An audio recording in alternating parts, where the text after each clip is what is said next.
Hello ನಮಸ್ಕಾರ ಎಲ್ಲರಿಗೂ ಜರ್ಮನಿಯಲ್ಲಿ ಕನ್ನಡತಿ ಯೂಟ್ಯೂಬ್ ಚಾನಲ್ಗೆ ಸ್ವಾಗತ. ಹಾಗೆ ಫಸ್ಟ್ ಟೈಮ್ ನೀವೇನಾದ್ರೂ ನನ್ನ ಚಾನಲ್ನ ನೋಡ್ತಾ ಇದ್ರೆ please don't forget to subscribe. ಹಾಗೆ ತುಂಬಾನೇ ಪ್ರೀತಿ ಪ್ರೋತ್ಸಾಹ ಕೊಡಿ ಅಂತ ಹೇಳ್ತಾ ಜರ್ಮನಿಯ ಒಂದು ಅದ್ಭುತವಾದ ಜಾಗಕ್ಕೆ ನಾನಿವತ್ತು ಬಂದಿದ್ದೀನಿ. ನಿಮಗೂ ಕೂಡ ಈ ಜಾಗದ ಬಗ್ಗೆ ಹಾಗೆ ದುರಂತ ಕತೆ ಬಗ್ಗೆ ಹೇಳ್ತೀನಿ. ಸೊ ಫೈನಲಿ ಜರ್ಮನಿಯ the most beautiful and top 10 places ಅಲ್ಲಿ ಇದು ಕೂಡ ಒಂದಾಗಿದೆ. ಬಹುಶಃ ಇದು one of the best places in Germany ಅಂತ ಹೇಳ್ಬೋದು. I think first beautiful castle ಅಂತ ಕೂಡ ಹೇಳ್ಬೋದು. ಯಾಕಂದ್ರೆ ಎಷ್ಟೊಂದು ಕ್ಯಾಸಲ್ಸ್ ಇದೆ ಜರ್ಮನಿಯಲ್ಲಿ, ಅದರಲ್ಲಿ ಇದು ನಂಬರ್ 1 ಆಗೋದಕ್ಕೆ ಸುಮಾರು ಕಾರಣಗಳಿದೆ. ಅಂಡ್ ಇವತ್ತು ಈ ಜಾಗಕ್ಕೆ ಬಂದಿರೋದು ತುಂಬಾನೇ ಖುಷಿ ಅನಿಸ್ತಾ ಇದೆ. ಸೊ ಸದ್ಯಕ್ಕೆ ಪಾರ್ಕಿಂಗ್ ಲಾಟ್ ಅಲ್ಲಿ ಇದೀವಿ. ಕಾರ್ ಪಾರ್ಕ್ ಮಾಡಿ ಇಲ್ಲಿ ಅಲ್ಲಿ ಹೋಗಿ ಅದ್ರದ್ದು ಬಿಲ್ ಎಲ್ಲ ಇಸ್ಕೊಂಡು ನಾವು ಟ್ರೆಕ್ ಮಾಡ್ಕೊಂಡು ಹೋಗ್ಬೇಕು. ಸೊ ನಾವು ಸ್ಟಾರ್ಟ್ ಮಾಡಿದ್ದು ಮ್ಯೂನಿಕ್ ಇಂದ. ಸೊ ಅಲ್ಲಿಂದ ಮಿಂಡೆಲ್ಹ್ಯಾಮ್ಗೆ ಬಂದಿದ್ವಿ. ಮಿಂಡೆಲ್ಹ್ಯಾಮ್ ಅಲ್ಲಿ ಸ್ಟೇ ಮಾಡಿದ್ವಿ. ಬೆಳಗ್ಗೆ ಆಲ್ಮೋಸ್ಟ್ 10:30-11 ಗಂಟೆ ನಂತರ ನಾವು ಸ್ಟಾರ್ಟ್ ಮಾಡಿದ್ದು. ಆನ್ ದ ವೇ ಬರ್ತಾ ಒಂದು ಬ್ಯೂಟಿಫುಲ್ ಜಾಗ ಕೂಡ ನೋಡ್ಕೊಂಡು ಬಂದ್ವಿ. ಆ ವಿಡಿಯೋ ಇದೀಗಾಗಲೇ ನಾನು ಹಾಕಿದ್ದೀನಿ. ಸೊ ಆ ಒಂದು ಜಾಗ ನನ್ನ ಪ್ರಕಾರ ಒಂಥರ ಸ್ವರ್ಗ ಥರ ಇತ್ತು. ಬಹುಶಃ ಇಲ್ಲಿನ ನೇಚರ್ ನೋಡಿ ನಿಜವಾಗ್ಲೂ ನಾನು ಸೋತೆ ಹೋದೆ. Very very nice. ಎಂಥ ಅದ್ಭುತವಾದ ಪ್ರಕೃತಿ. ಆ್ಯಂಡ್ ಎಲ್ಲ ಜಾಗ ನೋಡ್ತಾ ಇದ್ರೆ ನಿಜವಾಗ್ಲೂ ಕಳೆದೋಗ್ತೀನಿ ನಾನು. ನನಗೆ ರಾಜ್ಕುಮಾರಿ ಕತೆ ಆ್ಯಂಡ್ ಈ ರಾಜ ರಾಣಿ ಫ್ಯಾಂಟಸಿ ವರ್ಲ್ಡ್ ಇದೆಲ್ಲವೂ ತುಂಬಾನೇ ಇಷ್ಟ ಆಗುತ್ತೆ. ಸೊ ಅಂಥದ್ದೇ ಒಂದು ಕ್ಯಾಸಲ್ ನೋಡಕ್ ಬಂದಿದ್ದೀನಿ. ಸೊ ಪಾರ್ಕಿಂಗ್ ಲಾಟ್ ಇಂದ ಆಲ್ಮೋಸ್ಟ್ ಹೊರಗಡೆ ಬಂದ್ವಿ. ಇವಾಗ ನಾವು ಅಲ್ಲಿ ಕಾಣಿಸ್ತಿದ್ಯಲ್ಲ ಅದೇ ನಾಯ್ಶ್ವಾನ್ಸ್ಟೈನ್ ಕ್ಯಾಸಲ್. ಏನಪ್ಪ ಇದು ನಾಯ್ಶ್ವಾನ್ಸ್ಟೈನ್ ಕ್ಯಾಸಲ್ಲು ಅಂಡ್ ಏನಿದ್ರ ಸ್ಪೆಷಾಲಿಟಿ ಅಂತೆಲ್ಲ ನೀವು ಯೋಚನೆ ಮಾಡ್ತಾ ಇದ್ರೆ ಇದದ್ದು ಒಂದು ಅದ್ಭುತವಾದ ಕತೆ ಇದೆ. ಅದನ್ನ ನಾನು ಕಥೆ ರೂಪದಲ್ಲೇ ನಿಮಗೆ ಹೇಳಕ್ ಇಷ್ಟಪಡ್ತೀನಿ. ಅಂಡ್ ಇವತ್ತಿನ ವ್ಲಾಗ್ ಕೂಡ ನಾನು ಸ್ಟಾರ್ಟ್ ಮಾಡಿ ಆಗಿದೆ. ಸೊ ಮೊದಲನೇದಾಗಿ ಈ ಜಾಗ ಎಲ್ಲಿದೆ ಅನ್ನುವಂಥ ನಿಮ್ಮ ಪ್ರಶ್ನೆಗೆ ನಾನು ಉತ್ತರ ಕೊಡ್ತೀನಿ. ಈ ಜಾಗ ಇರೋದು ಜರ್ಮನಿಯ ಬವೇರಿಯಾ ಅನ್ನುವಂಥ ಪ್ಲೇಸ್ ಅಲ್ಲಿ. ಬವೇರಿಯಾ ಅನ್ನುವಂಥದ್ದು ಒಂದು ಸ್ಟೇಟ್, ತುಂಬಾ ಬ್ಯೂಟಿಫುಲ್ ಸ್ಟೇಟ್ ಅಂತ ಹೇಳ್ಬೋದು. ಬವೇರಿಯನ್ ಆಲ್ಪ್ಸ್ ಅಂತಾನೆ ಕರಿತೀವಿ. ಅದ್ರ ಸುತ್ತ ಬರೀ ಗುಡ್ಡ ಅಂಡ್ ಈ ನೇಚರ್ಗೆ ಹೆಸರುವಾಸಿ ಆಗಿರುವಂತಹ ಜಾಗ ಇದು. ಸೊ ಈ ಜಾಗದಲ್ಲಿ ನಾವಿದೀವಿ. ಸೊ ಟ್ರೆಕ್ಕಿಂಗ್ ಸ್ಟಾರ್ಟ್ ಮಾಡಕ್ ಮುಂಚೆ ಒಂದ್ ಸ್ವಲ್ಪ ಲೈಟ್ ಆಗಿ ಏನಾದ್ರು ತಿನ್ಬೇಕು ಅಂತ ಬಂದ್ವಿ. ಅಲ್ಲಿಂದ ತಿಂದು ಟ್ರೆಕ್ಕಿಂಗ್ ಸ್ಟಾರ್ಟ್ ಮಾಡ್ತಾ ಇದೀವಿ. ಆಕ್ಚುಲಿ ಕುದುರೆ ಗಾಡಿಗಳು ಕೂಡ ಇರುತ್ತೆ. ಅಂಡ್ ನಾವೇನ್ ಅನ್ಕೊಂಡ್ವಿ ಅಂದ್ರೆ ಒಂದು ಅರ್ಧ ದಾರಿ ಟ್ರೆಕ್ ಮಾಡೋಣ, ಅದಾದ ನಂತರ ಕುದುರೆ ಗಾಡಿಲಿ ಹೋಗೋಣ ಸುಸ್ತಾದ್ರೆ, ಅಥವಾ ಟ್ರೆಕ್ಕಿಂಗ್ ಮಜಾ ಹೊರಟೋಗುತ್ತೆ ಅಂತ. ಅಂಡ್ ನಾವು ಹೋಗಿದ್ದ ಟೈಮಲ್ಲಿ ಇಟ್ ವಾಸ್ ಕ್ವೈಟ್ ಫಾಲ್, ಅಂದ್ರೆ ಆಟಮ್ ಸೀಸನ್ ಅಂತ ಹೇಳ್ಬೋದು. ಸೊ ಅದಕ್ಕೋಸ್ಕರ ಸ್ವಲ್ಪ ಟ್ರೆಕ್ಕಿಂಗ್ ಮಾಡ್ಕೊಂಡು ಆ ಮಜಾನು ನೋಡೋಣ ಅಂತ ಬ್ಯೂಟಿಫುಲ್ ಜರ್ನಿನ ಸ್ಟಾರ್ಟ್ ಮಾಡಿದೀವಿ. ಸೊ ಎಷ್ಟು ದೂರ ನಡೆಯಕ್ ಸಾಧ್ಯನೋ ನೋಡೋಣ. ಅದಾದ ನಂತರ ನಾನು ಕಥೆ ರೂಪದಲ್ಲಿ ಈ ಒಂದು ಬ್ಯೂಟಿಫುಲ್ ಅರಮನೆಯ ಕಥೆನ ಹೇಳಕ್ ಇಷ್ಟಪಡ್ತೀನಿ. ಅಂಡ್ ಇಲ್ಲಿನ ರಾಜ ತುಂಬಾ ಹೀನಾಯವಾದ ಸಾವನ್ನ ಅಪ್ತಾನೆ. ಯಾಕಂದ್ರೆ ಏನು ಗೊತ್ತೇ ಆಗೋದಿಲ್ಲ, ಹಾಗೇನೆ ತುಂಬಾ ಮಿಸ್ಟೀರಿಯಸ್ ಆಗಿ ಅವನು ಡೆತ್ ಆಗ್ತಾನೆ. ಆದ್ರೆ ಇಂಥದ್ದೊಂದು ಅದ್ಭುತವಾದ ಕ್ಯಾಸಲ್ನ ಕಟ್ಟಿಸಿ ಸಾಯುವಂಥದ್ದು ಏನಾಗಿತ್ತು ಅಂತೆಲ್ಲ ನಿಮಗ್ ಪ್ರಶ್ನೆ ಬಂದ್ರೆ ಅದೆಲ್ಲದಕ್ಕೂ ಉತ್ತರವನ್ನ ನಾನು ಮುಂದೆ ಕೊಡ್ತಾ ಹೋಗ್ತೀನಿ ಅಂತ ಹೇಳ್ತಾ ಬನ್ನಿ ನಮ್ಮ ಈ ಒಂದು ಅಮೇಝಿಂಗ್ ಟ್ರೆಕ್ಕಿಂಗ್ ಜರ್ನಿ ಸ್ಟಾರ್ಟ್ ಮಾಡೋಣ.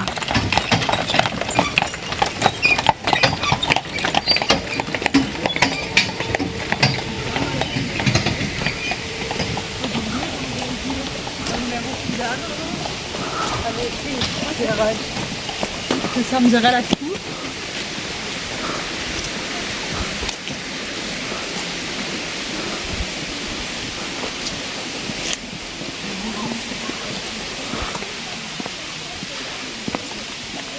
ಆಗಲ್ಲಪ್ಪ. ಹೇಳು. ಲೊಕೇಶನ್ಗೆ ಹೋಗಿಲ್ಲ ನಾವು. ಹಾಂ,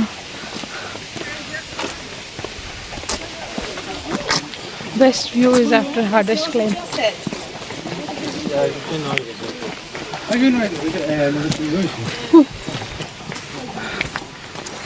ಆಕ್ಚುಲಿ ಕುದುರೆ ಸವಾರಿ ಕೂಡ ಮಾಡಬೇಕು ಅನ್ನೋ ಆಸೆಯಿಂದ ಸ್ವಲ್ಪ ದೂರ ಮಾತ್ರ ನಾವು ಕುದುರೆಯಲ್ಲಿ ಬಂದ್ವಿ. ಅಂಡ್ ಬಹಳ ಸೊಗಸಾಗಿತ್ತು. ಬಟ್ ಐ ಥಿಂಕ್ ತುಂಬಾ ಮುಂದಕ್ಕಂತೂ ಹೋಗ್ಲಿಲ್ಲ. ಒಂದಷ್ಟು ದೂರ ಬಂದು ಅಲ್ಲಿಂದ ಇಳಿದು ಮತ್ತೆ ನಾವು ನಡೆಯೋದಕ್ಕೆ ಸ್ಟಾರ್ಟ್ ಮಾಡಿದ್ವಿ. ಬಿಕಾಸ್ ಅದು ಮಜಾ ಚೆನ್ನಾಗಿತ್ತು. ಇನ್ ಬಿಟ್ವೀನ್ ಸುಸ್ತಾಗ್ತಿತ್ತು, ಬಟ್ ಅಮೇಝಿಂಗ್ ಜರ್ನಿ ಅಂತ ಹೇಳ್ಬೋದು. ಬಹಳಷ್ಟು ದೂರ ಇದೆ. ಐ ಥಿಂಕ್ ನನಗೆ ಒಂದು 4 to 5 ಕಿಲೋಮೀಟರ್ಸ್ ಟ್ರೆಕ್ ಮಾಡಿದ್ವು ಅಂತ ಅನ್ನಿಸ್ತು, but I am not sure. Neuschwanstein castle ಸಿಕ್ಕಾಪಟ್ಟೆ ಹೆಸರುವಾಸಿ. ಯಾಕಂದ್ರೆ ಈ ಒಂದು ಕ್ಯಾಸಲ್ ಯಾವ್ದಕ್ಕೆ ಇನ್ಸ್ಪಿರೇಷನ್ ಗೊತ್ತಾ? ಡಿಸ್ನಿ ವರ್ಲ್ಡ್ ಗೊತ್ತಲ್ಲ ನಿಮ್ಗೆ, ಡಿಸ್ನಿ ಲ್ಯಾಂಡ್. ಸ್ಲೀಪಿಂಗ್ ಬ್ಯೂಟಿ ಆಗಿರ್ಬೋದು, ಸಿಂಡ್ರೆಲಾ ಆಗಿರ್ಬೋದು. ಸೊ ನಾವೆಲ್ಲರೂ ಚಿಕ್ಕವರಿದ್ದಾಗ ಕಾರ್ಟೂನ್ಸ್ ಅಲ್ಲಿ ನೋಡ್ತಾ ಇದ್ವಿ ಅಂಡ್ ತುಂಬಾ ಜನಕ್ಕೆ ಅದು ತುಂಬಾನೇ ಇಷ್ಟವಾದಂತಹ ಫೇವ್ರೇಟ್ ಕಾರ್ಟೂನ್ ಅಂತ ಹೇಳ್ಬೋದು. ಐ ಥಿಂಕ್ ನನ್ನ ಮೋಸ್ಟ್ ಫೇವ್ರೆಟ್ ಸಿಂಡ್ರೆಲಾ. ಸೊ ಈ ಕ್ಯಾಸಲ್ ಏನಿದೆ ಅದಕ್ಕೆ ಇನ್ಸ್ಪಿರೇಷನ್ ನಾಯ್ಶ್ವಾನ್ಸ್ಟೈನ್ ಕ್ಯಾಸಲ್. ಇವತ್ತು ನಾವು ಹೋಗ್ತಾ ಇರುವಂತಹ ಕ್ಯಾಸಲ್ ನ ಇನ್ಸ್ಪೈರ್ ಆಗಿ ತಗೊಂಡು ಡಿಸ್ನಿ ಲ್ಯಾಂಡ್ ಅಲ್ಲಿ ಅವರು ಆ ಒಂದು ಸ್ಲೀಪಿಂಗ್ ಬ್ಯೂಟಿ ಹಾಗೂ ಸಿಂಡ್ರೆಲಾ ಕ್ಯಾಸಲ್ ನ ಮಾಡಿದ್ದಾರೆ ಅಂತ ಹೇಳ್ಬೋದು.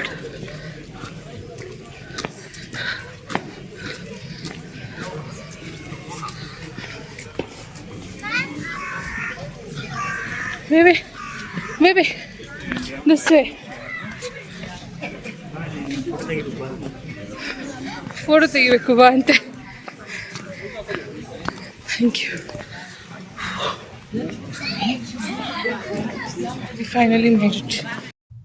ಬಹುಶಃ ನಿಮ್ಮೆಲ್ಲರಿಗೂ ನೆನಪಿದೆ ಅಂತ ಕಾಣುತ್ತೆ.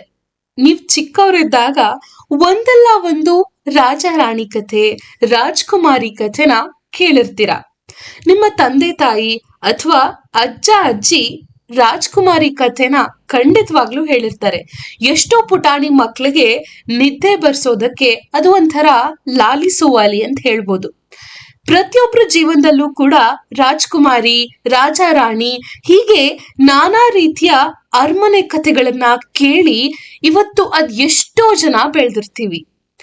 ಅಂಥದ್ದೇ ಒಂದು ರಾಜನ ಕಥೆಯನ್ನ ಹೇಳೋದಕ್ಕೆ ನಾನಿವತ್ತು ಬಂದಿದ್ದೀನಿ. ನನ್ನ ಯೂಟ್ಯೂಬ್ ಚಾನೆಲ್ನ ಎಲ್ಲ ಸಬ್ಸ್ಕ್ರೈಬರ್ಸಿಗೂ ಕೂಡ ಈ ಒಂದು ಅದ್ಭುತವಾದ ಕಥೆಯನ್ನ ಹೇಳೋದಕ್ಕೆ ಇಷ್ಟಪಡ್ತೀನಿ. ಈ ಕಥೆಯಲ್ಲಿ ರಾಜ್ಕುಮಾರಿನೂ ಇಲ್ಲ, ರಾಣಿನೂ ಇಲ್ಲ, ಕೇವಲ ರಾಜ ಮಾತ್ರ ಇದ್ದಾನೆ. ಆ ರಾಜನ ಹೆಸರು ಲುಡ್ವಿಗ್ II ಅಂತ. ಮುಂದೆ ಅವನ ಬಗ್ಗೆ ತಿಳ್ಕೊಳ್ಳೋಣ. ಅದಕ್ಕೂ ಮುಂಚೆ ಈ ಜಾಗದ ಬಗ್ಗೆ ಹೇಳಲಿಕ್ಕೆ ಇಷ್ಟಪಡ್ತೀನಿ. ದ ನಾಯ್ಶ್ವಾನ್ಸ್ಟೈನ್ ಕ್ಯಾಸಲ್ ಅಂದ್ರೆ ದ ನ್ಯೂ ಸ್ವಾನ್ ಸ್ಟೋನ್ ಅಂತ ಕರೀತಾರೆ. ಈ ಒಂದು ಕ್ಯಾಸಲ್ ನ ಮುಂಭಾಗದಲ್ಲಿ ಈ ರೀತಿಯಾಗಿ ಕಾಣಿಸುತ್ತೆ.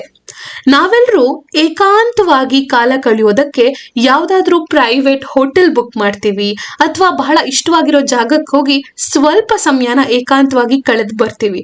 ಆದ್ರೆ ಈ ಒಂದು ಕ್ಯಾಸಲ್ ನ ಕಟ್ಸಿರುವಂತಹ ಮಹಾರಾಜ ಅವನ ಏಕಾಂತವಾಗಿ ಕಳೆಯುವಂತಹ ಸಮಯಕ್ಕೋಸ್ಕರ ಈ ಒಂದು ಅರಮನೆಯನ್ನೇ ಕಟ್ಸಿದಾನೆ. ಎಷ್ಟೇ ಆದ್ರೂ ರಾಜ ಅಲ್ವಾ, ಕಟ್ಟಿಸ್ಲೇಬೇಕು. ಏನು ಒಬ್ಬನಿರೋದಕ್ಕೆ ಇಷ್ಟು ದೊಡ್ಡ ಅರಮನೆನಾ ಅಂತ ನೀವು ಕೇಳ್ಬೋದು. ಹೌದು, ಬವೇರಿಯನ್ ಆಲ್ಪ್ಸ್ ಅಲ್ಲಿ ಈ ಒಂದು ಬ್ಯೂಟಿಫುಲ್ ಜಾಗದ ನಡುವೆ ಇರುವಂತಹ ಈ ಒಂದು ಸುಂದರವಾದ ಕ್ಯಾಸಲ್ ನ ರಾಜ ತನ್ನೊಬ್ಬನಿಗೋಸ್ಕರ ಕಟ್ಟಿಸ್ಕೊಂಡಿದ್ದ. ಬರೀ ಕ್ಯಾಸಲ್ ನ ಕಟ್ಸಿರೋದಲ್ಲ, ಅದರಲ್ಲಿ ಪ್ರತಿಯೊಂದು ಡೀಟೇಲಿಂಗ್ ಫೀಚರ್ಸ್ನು ಕೂಡ ಇದೇ ತರ ಬೇಕು ಅನ್ನುವಂತಹ ಒಂದು ಮೈಂಡ್ ಸೆಟ್ ಅಲ್ಲಿ ಕನ್ಸ್ಟ್ರಕ್ಟ್ ಮಾಡಿಸ್ತಾನೆ. ಈ ರಾಜನ ಕತೆ ಬಹಳ ಸ್ಯಾಡ್. ಯಾಕೆ ಅಂತೀರಾ? ಎಂಥ ವಿಪರ್ಯಾಸ ನೋಡಿ.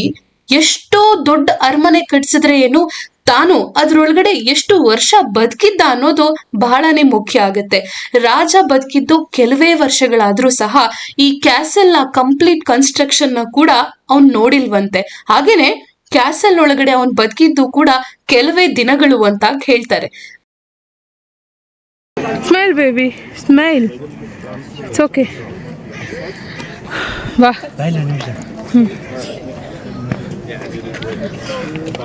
ಸೊ ಕಿಂಗ್ ಲುಡ್ವಿಗ್ II ಅನ್ನೋ ಒಬ್ಬ ರಾಜ ಕಟ್ಸಿರುವಂತಹ ಈ ಒಂದು ನಾಯ್ಶ್ವಾನ್ಸ್ಟೈನ್ ಕ್ಯಾಸಲ್ ಇವತ್ತು ಜರ್ಮನಿಲಿ ಬಹಳ ಸುಪ್ರಸಿದ್ಧ. ಎಷ್ಟೊಂದು ಜನ ಹುಡುಕೊಂಡು ಬಂದು ನೋಡುವಂತಹ ಜಾಗ ಇದಾಗಿದೆ. ಹಾಗೇನೆ ಜರ್ಮನಿಗೆ ಬಂದ್ರೆ ಮಸ್ಟ್ ವಿಸಿಟ್ ಅಂತಾನೆ ಹೇಳ್ತೀನಿ. ಯಾವ್ದನ್ನ ನೋಡಿಲ್ಲ ಅಂದ್ರೂ ಪರವಾಗಿಲ್ಲ, ಈ ಒಂದು ಅದ್ಭುತವಾದ ಅರಮನೆನ ಮಿಸ್ ಮಾಡ್ಕೊಳ್ಬೇಡಿ. ಯಾಕಂದ್ರೆ ಈ ಒಂದು ಅರಮನೆ ಸಾಕಷ್ಟು ಕ್ಯಾಸಲ್ಗಳಿಗೆ ಇನ್ಸ್ಪಿರೇಷನ್ ಕೂಡ ಆಗಿದೆ.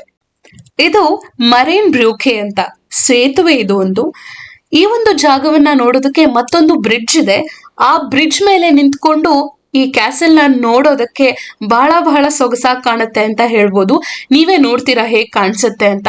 ಸುತ್ತಲೂ ಹಸಿರು ಕಾನನ, ಜೊತೆಗೆ ಜೋರಾಗಿ ಹರಿತಾ ಇರುವಂತಹ ನೀರು, ಆ ಜಲಪಾತ, ಅದ್ರ ಮಧ್ಯದಲ್ಲಿ ಈ ಸೇತುವೆ ಕಣ್ತುಂಬ್ಕೊಳ್ಳೋದಕ್ಕೆ ಸೊಗಸಾಗಿತ್ತು.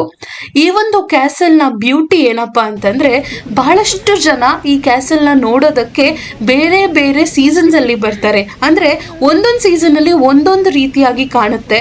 ಅಂದ್ರೆ ವಿಂಟರ್ ಅಲ್ಲಂತೂ ಬಹಳ ಚೆನ್ನಾಗಿ ಕಾಣಿಸುತ್ತೆ, ಫುಲ್ ಸ್ನೋಫಾಲ್ ಇರುತ್ತೆ.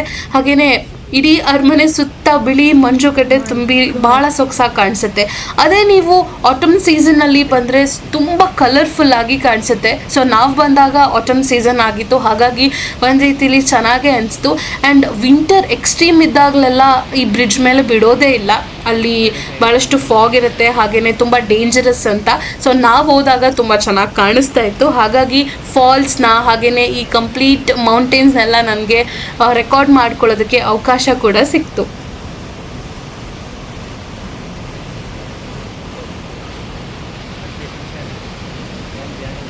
ಈ ಫೇರಿ ಟೇಲ್ ಕ್ಯಾಸಲ್ನ ಕನ್ಸ್ಟ್ರಕ್ಟ್ ಮಾಡಿದ್ದು 1868 ಅಲ್ಲಿ.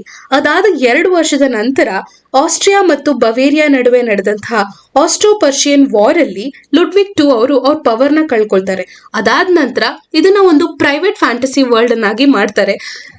ಲುಡ್ವಿಗ್ ಕಿಂಗ್ ಅನ್ನೋ ರಾಜ ಕಂಪ್ಲೀಟ್ ಕನ್ಸ್ಟ್ರಕ್ಷನ್ನ ನೋಡದೆ ಇರೋದಕ್ಕೆ ಕಾರಣ 1886 ಅಲ್ಲಿ ಒಂದು ಮಿಸ್ಟೀರಿಯಸ್ ಡೆತ್ ಆಗುತ್ತೆ. ಅವ್ರ ಸಾವಾದ ನಂತರ 1892 ಅಲ್ಲಿ ಇದರ ಫೈನಲ್ ಕನ್ಸ್ಟ್ರಕ್ಷನ್ ಆಗುತ್ತೆ. ವಿಪರ್ಯಾಸ ನೋಡಿ, ಇಂಥ ಅದ್ಭುತವಾದ ಕನ್ಸ್ಟ್ರಕ್ಷನ್ನ ನೋಡೋದಕ್ಕೆ ನಾವೆಲ್ಲರೂ ಪುಣ್ಯ ಮಾಡಿದ್ದೀವಿ. ಹಾಗೆಯೇ ಎಷ್ಟೋ ಜನರು ಎಲ್ಲೆಲ್ಲಿಂದನೋ ಹುಡುಕೊಂಡು ಈ ಒಂದು ಅದ್ಭುತವಾದ ದೃಶ್ಯಾವಳಿನ ನೋಡೋದಕ್ಕೆ ಬರ್ತಾರೆ. ಆದರೆ ಸ್ವತಃ ಹೀಗೆ ಬೇಕು ಅಂತ ಈ ಒಂದು ಕನ್ಸ್ಟ್ರಕ್ಷನ್ ಮಾಡಿಸಿ ಇಂಥದ್ದೊಂದು ಅದ್ಭುತವಾದ ಅರಮನೆಯನ್ನ ನಿರ್ಮಾಣ ಮಾಡಿದಂತಹ ರಾಜನಿಗೆ ಇಲ್ಲಿರುವಂತಹ ಯೋಗ ಇರಲಿಲ್ಲ. ಹಾಗೇನೆ ಅವನ ಶವ ಕೂಡ ಬಹಳ ಮಿಸ್ಟೀರಿಯಸ್ ಆಗಿ ಸಿಗುತ್ತಂತೆ. ಅವನ ಸಾವಾದ ಕೂಡಲೇ ಇದನ್ನ ಸಾರ್ವಜನಿಕರಿಗೋಸ್ಕರ ಪಬ್ಲಿಕ್ ಅಂತ ಹೇಳಿ ಅದನ್ನ ಓಪನ್ ಮಾಡಿಸ್ತಾರೆ. ಅದಾದ ನಂತರ ಸಾಕಷ್ಟು ಜನ ಈ ಒಂದು ಜಾಗವನ್ನ ಹುಡುಕೊಂಡು ಈ ಕ್ಯಾಸಲ್ನ ನೋಡೋದಕ್ಕೆ ಬರ್ತಾರೆ. ಈ ಕ್ಯಾಸಲ್ನ ಬ್ಯೂಟಿನ ಎಲ್ಲರೂ ಕೂಡ ತುಂಬಾನೇ ಇಷ್ಟಪಟ್ಟು ಹೊಗಳಿದ್ದಾರೆ. ಹಾಗೇನೆ ಡಿಸ್ನಿಯ ಕ್ಯಾಸಲ್ಗೂ ಕೂಡ ಇದು ಇನ್ಸ್ಪಿರೇಷನ್. ಈ ಒಂದು ಕಥೆನ ನಾನು ಕಥಾರೂಪದಲ್ಲೇ ನಿಮ್ಮ ಮುಂದೆ ಪ್ರಸ್ತುತಪಡಿಸಿದ್ದೀನಿ. ಬಹುಶಃ ತುಂಬ ಜನಕ್ಕೆ ಇಷ್ಟವಾಗಿರುತ್ತೆ ಅಂತ ಬಯಸ್ತಾ ಈ ಒಂದು ವ್ಲಾಗ್ನ ನಾನು ಮುಗಿಸ್ತಾ ಇದ್ದೀನಿ. ಆ ಒಂದು ಅದ್ಭುತವಾದಂತಹ ನೇಚರ್ನ ಮಧ್ಯದಲ್ಲಿ ಈ ಅರಮನೆ ನೋಡಿಕೊಂಡು ಸುಂದರವಾದ ಸಮಯವನ್ನು ಸ್ಪೆಂಡ್ ಮಾಡಿ ಕೊನೆಗೆ ನಾವು ಅಲ್ಲಿಂದ ಹೊರಟ್ವಿ. ಈ ಒಂದು ಜಾಗ ನಿಮಗೂ ಇಷ್ಟವಾಗಿದ್ದಲ್ಲಿ ದಯವಿಟ್ಟು ಕಮೆಂಟ್ ಮಾಡಿ ಹೇಗನ್ನಿಸ್ತು ಅಂತ. ಹಾಗೆಯೇ ಜರ್ಮನಿಯಲ್ಲಿ ಕನ್ನಡತಿ ಯೂಟ್ಯೂಬ್ ಚಾನಲ್ಗೆ ಪ್ರೀತಿ ಪ್ರೋತ್ಸಾಹದ ಜೊತೆಗೆ ಸಬ್ಸ್ಕ್ರೈಬ್ ಕೂಡ ಮಾಡಿ ಅಂತ ಹೇಳ್ತಾ ಮತ್ತೆ ಮುಂದಿನ ವಿಡಿಯೋದಲ್ಲಿ ಸಿಗ್ತೀನಿ. ನಮಸ್ಕಾರ.